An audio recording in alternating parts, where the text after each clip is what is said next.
चलिए अब हम लोग जून 2018 दिसंबर 18 का भी पेपर हमने डिस्कस कर लिया। ये फोर्थ पेपर का डिस्कशन कर रहे हैं। ये पेपर है जून 2018 टर्म का।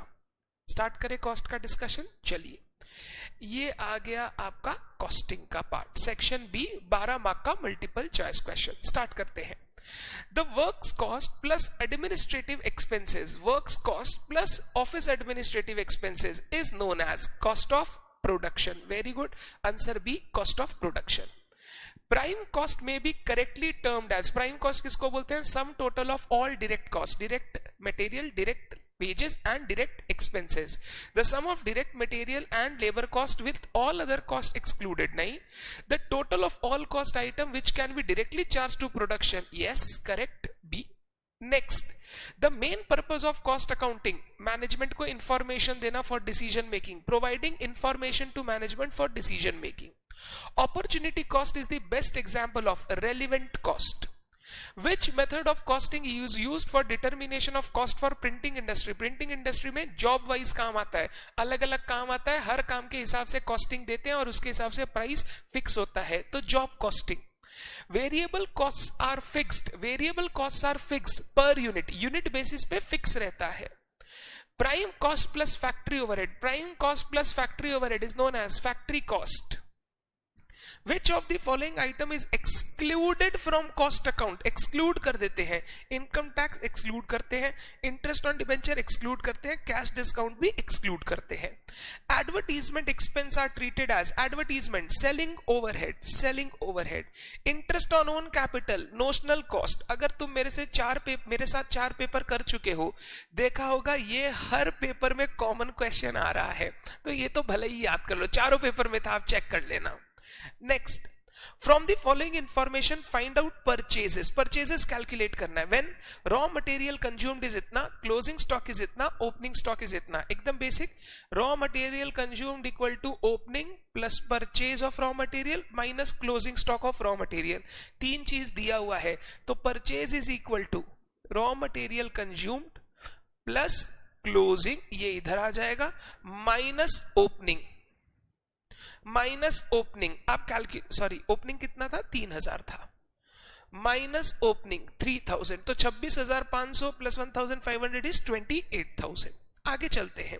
Bad debts are included as, bad debts are included as. Normally bad debt नहीं है कॉस्ट शीट का आइटम, क्योंकि ये सेल्स करने के बाद का बात होता है, बट ये क्वेश्चन बोल रहा है कि ये डायरेक्ट एक्सपेंस है, डिस्ट्रीब्यूशन ओवरहेड है, कॉस्ट ऑफ प्रोडक्शन है, सेलिंग ओवरहेड है. चारों ऑप्शन ही एक्चुअली गलत है. It is not a part of cost item in cost sheet, but क्योंकि हमको ऑप्शन नहीं दिया तो हमको कुछ करना पड़ेगा. अब बैड डेट क्या होता है?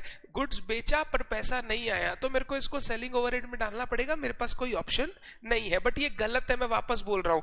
Bad debts normally not included in cost sheet, not included in cost sheet, but question में ऐसा ऑप्शन दिया ही नहीं है, तो ये क्वेश्चन का मिस्टेक है, बट हमको टिक करके तो सर आना ही होगा, बिना टिक किए मार्क्स तो मिलेगा नहीं. चलिए फिर क्वेश्चन 9 और 10 में कोई भी एक आंसर करना है, 8 मार्क का. क्वेश्चन 9 पढ़ते हैं. सेम क्वेश्चन हमने किया था बुक से, 2-3 क्वेश्चन थे ऐसे. Mister Anand, the factory manager of AB Enterprise furnishes you the following information related to manufacturing of a product during the month of December, wherefrom you are required to prepare a cost sheet. Cost sheet prepare करना है, showing cost per unit, profit per unit sold, profit for December 2017.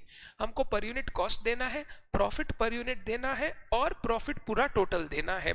हम लोग पहले एक cost sheet बना लेते हैं और उसके बाद फटाफट पर यूनिट निकाल देते हैं. आप चाहो तो उसके साथ ही पर यूनिट का कॉलम बना लेना, ठीक है. Opening stock, raw material purchase, closing stock, तो रॉ मटेरियल कंज्यूम निकल जाएगा, फटाफट निकाल रहा हूं. कॉस्ट शीट बना रहा हूं दिसंबर मंथ की. Raw material consumed, opening plus purchase minus closing, ये हो गया 45,000. आगे direct labour charges, direct labour 26,500, machine our work 900, machine hour rate 15 रुपया. हर घंटा मशीन चलता है तो 15 रुपया का फैक्ट्री में खर्चा होता है, तो ये फैक्ट्री ओवरहेड का पार्ट हो गया. Administrative, selling, units produced, unit sold, ठीक है, तो डायरेक्ट एक्सपेंस नहीं है. प्राइम कॉस्ट निकल जाएगा. मैं आपके साथ कैलकुलेशन करता हूं. 45,000 प्लस 26,500, 71,500 प्लस फैक्ट्री ओवरहेड 900 घंटा इंटू 15 रुपया पर घंटा, 900 इंटू 15 13,500 प्लस 71,500, ये हो गया 85,000, इसको बोलते हैं factory cost, plus administrative overhead 20% of works cost, यानी 85,000 का 20%, 17,000, करते रहो कैलकुलेशन, 17,000, ये निकल गया कॉस्ट ऑफ प्रोडक्शन, कितना हो गया 1,02,000, 1,02,000, पता है कितना यूनिट प्रोड्यूस हुआ है, 34,000 यूनिट्स प्रोड्यूस हुआ है, उसके ऊपर खर्चा लगा है 1,02,000। अगर मैं किसी बच्चे से पूछना चाहूं पर यूनिट का खर्चा बताओ, तो आंसर आएगा पर यूनिट का खर्चा ₹3। तो ये जो कॉस्ट पर यूनिट पूछा है ना, इसमें कॉस्ट ऑफ प्रोडक्शन आ जाएगा 1,02,000 by 34,000, that is ₹3 per unit.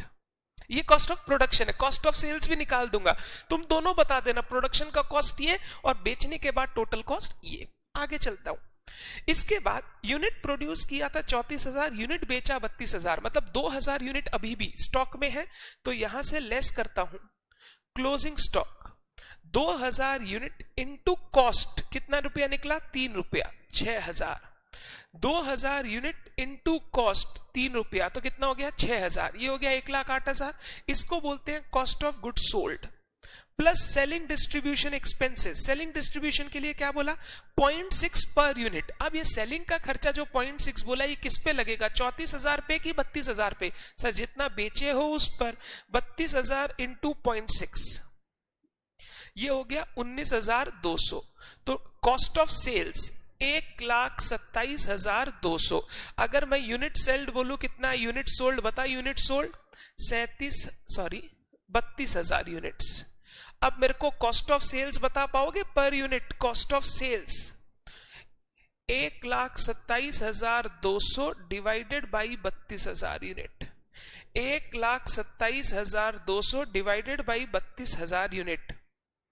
मैंने कुछ मिस्टेक किया क्या, ओके, क्लोजिंग स्टॉक तो माइनस होगा, सॉरी, ये मैंने एक मिस्टेक कर दिया, ये माइनस होगा, लिखा माइनस है कर दिया प्लस, तो ये हो गया 96 प्लस 19,200, 96 प्लस 19,200 1,15,200।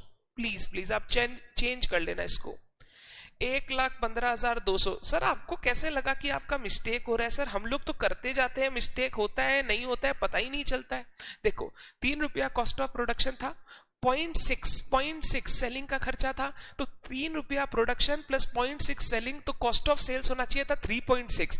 मैं जब 1,27,000 करके ला रहा था तो कुछ 3.975 आ रहा था, तो मेरे को लगा मैंने कहीं गलती कर दी।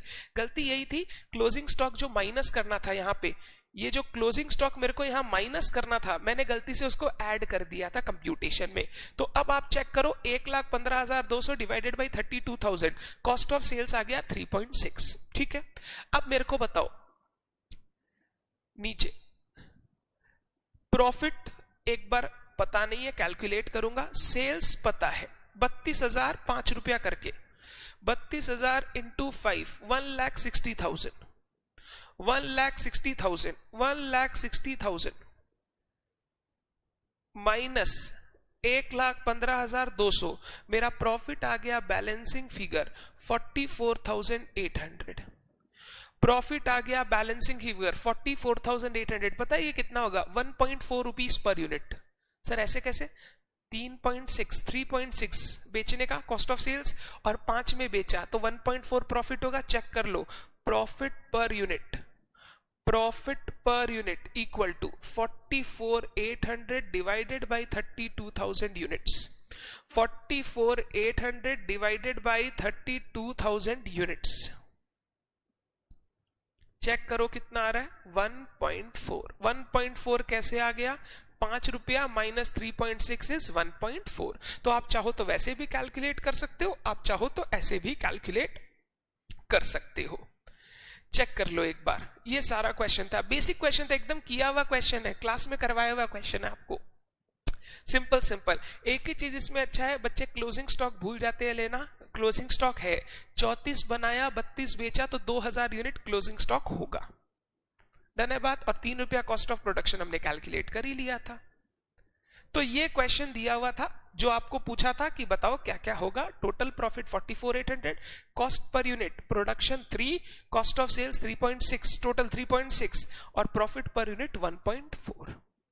धन्यवाद सर। हम लोगों को वो पर यूनिट का कॉलम बनाने से अच्छा होगा कि नीचे लिख सकते हैं? बेस्ट होता है नीचे लिख दो। Cost of production 1,02,000 by 34,000 rupees 3, cost of sales 1,15,200 divided by 32,000 3.6, profit per unit equal to 5 minus 3.6 that is 1.4। Basic था, इजी। चलिए ये आप कर सकते हैं। Next question, question number 10। मैं यहां थोड़ा सा इसको रब कर देता हूं।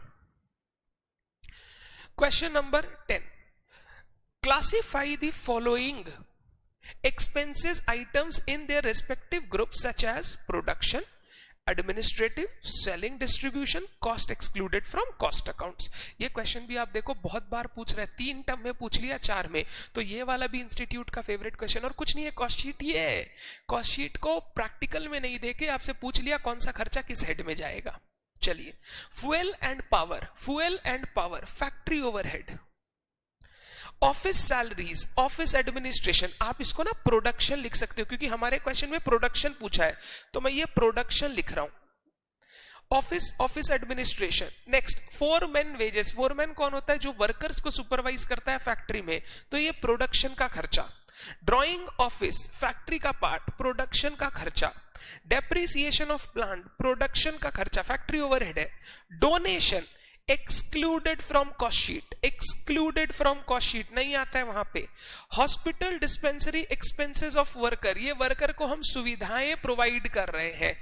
आप चाहो तो फैक्ट्री का खर्चा ले सकते हो आप उसको खर्चा, ये एडमिनिस्ट्रेशन में भी लिया जा सकता है because not related to production actually, तो ये आप एडमिनिस्ट्रेशन में भी ले सकते हो।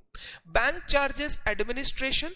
Holiday and leave pay of workers, ये वर्कर का पेमेंट है तो ये प्रोडक्शन में चला जाएगा। मार्केट रिसर्च एक्सपेंस, ये हो गया सेलिंग डिस्ट्रीब्यूशन। डिविडेंड पेड, ये excluded from cost sheet. Technical director fees, production. Wages of idle time, ये भी वर्कर को किया गया पेमेंट है, production. Cash discount allowed, excluded from cost sheet, ये कॉस्ट शीट में आएगा ही नहीं। Stores expenses, production. Carriage outward, selling distribution. ये इतने क्वेश्चन आपको पूछा था, बताओ कौन सा किस हेड में जाएगा। हमने 3-4 पेपर में कर लिए हैं, उससे बाहर आपको देखने नहीं मिलेगा। बहुत सारे तो रिपीटेड ही होते हैं, तो आप इतना कर लोगे तो अच्छे से एग्जाम में सारा याद आ जाएगा। This was all about June 18 paper. Thank you so much. Bye bye.